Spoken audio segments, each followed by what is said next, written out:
இன்னைக்கு வந்து பார்த்தீங்க அப்படின்னா, நம்ப டிக்ஸான் டெக்னாலஜிஸ் ஸ்டாக்க வந்து பார்க்க போறோம். இவங்க வந்து பார்த்தீங்கன்னா, எலக்ட்ரானிக் மேனுஃபேக்சரிங் செக்மெண்ட்ல வந்து இருக்காங்க.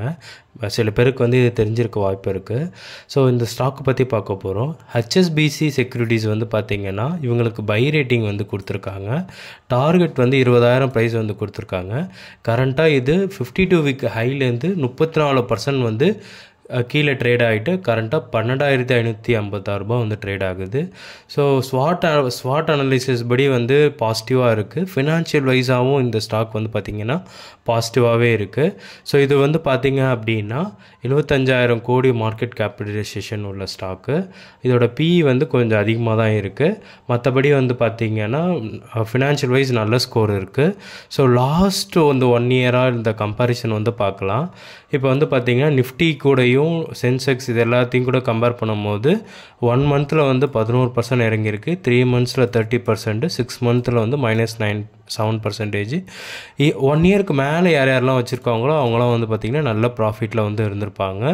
ஸோ இது வந்து பார்த்திங்கன்னா இண்டஸ்ட்ரியை விட ஓரளவு கொஞ்சம் நல்லா கொடுத்துருக்கு ரிட்டர்னஸ். பட் செக்டாரும் கணக்கு போது வந்து பார்த்திங்க அப்படின்னா கொஞ்சம் கம்மியாக தான் கொடுத்துருக்கு ஃப்ரெண்ட்ஸ். பட் லாங் டேர்ம்க்கு வச்சுருக்கவங்க நல்ல ப்ராஃபிட்டில் வந்து இருப்பாங்க. ஸோ அடுத்தது வந்து பார்த்திங்கன்னா சார்ட் வைஸ் பார்க்கும்போது இப்போ வந்து கரண்ட்டாக வந்து பார்த்திங்க அப்படின்னா ஒரு சப்போர்ட் கிட்ட வந்து ட்ரேட் ஆகுது.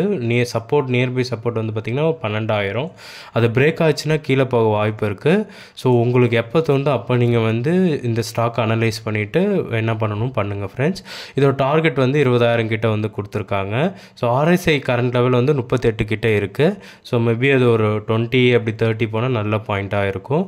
அதுக்கப்புறம் வந்து பார்த்திங்க அப்படின்னா இதோட ஷேர் ஹோல்டிங் பேட்டர்ன் வந்து பார்த்தோம் அப்படின்னா நம்ம FII/DII வந்து பார்த்திங்கன்னா அதிகமாகவே வச்சுருக்காங்க. ப்ரொமோட்டர் வந்து 32%, FII வந்து 23%. இங்கே வந்து பார்த்திங்கன்னா கீப் ஆன் இன்க்ரீஸ் பண்ணிகிட்டே இருக்காங்க. DII வந்து பார்த்திங்கன்னா இன்க்ரீஸ் பண்ணிகிட்டு இருக்காங்க. பப்ளிக்கோட ஹோல்டிங்ஸ் வந்து 22% கிட்டே இருக்குது. மற்றபடி இவங்க வந்து லாஸ்ட்டாக போனஸ் வந்து கொடுத்தாங்க, ஸ்ப்ளிட்டு கொடுத்தாங்க. டிவிடெண்ட் வந்து பெருசாக தர கம்பெனி இல்லை இது.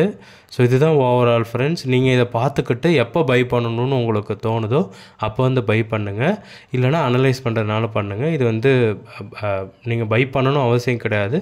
சப்போஸ் நீங்கள் பை பண்ணுறீங்கன்னா உங்கள் ஃபினான்ஷியல் அட்வைசர்கிட்ட வந்து செக் பண்ணிவிட்டு பை பண்ணுங்கள் ஃப்ரெண்ட்ஸ். Thank you so much.